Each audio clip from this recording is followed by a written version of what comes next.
আসসালামু আলাইকুম ভাই। ওয়ালাইকুম সালাম ভাই। কেমন আছেন? আলহামদুলিল্লাহ ভাই।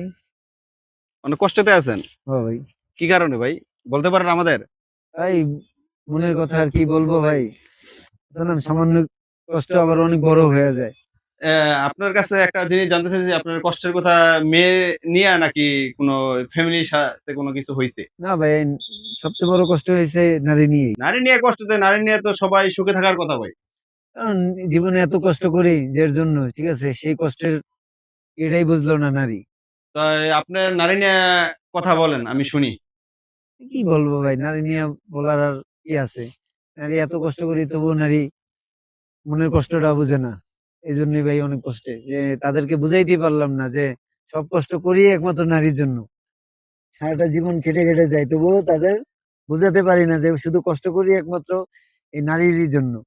যে সারাদিন দিনরাত পরিশ্রম করেন যে নারীর জন্য যে ফ্যামিলি ভালো থাকে। আপনি দিনরাত পরিশ্রম করেন তো ঠিক আছে। তো ফ্যামিলির জন্যই করেন। হ্যাঁ, একমাত্র ফ্যামিলির জন্যই করি।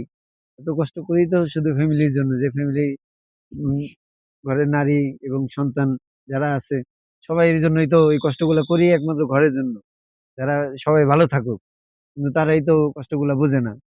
তাই? হুম। কেন বোঝে না ভাই? আরে ভাই, কষ্ট খালি কাঁদেই গেল ভাই।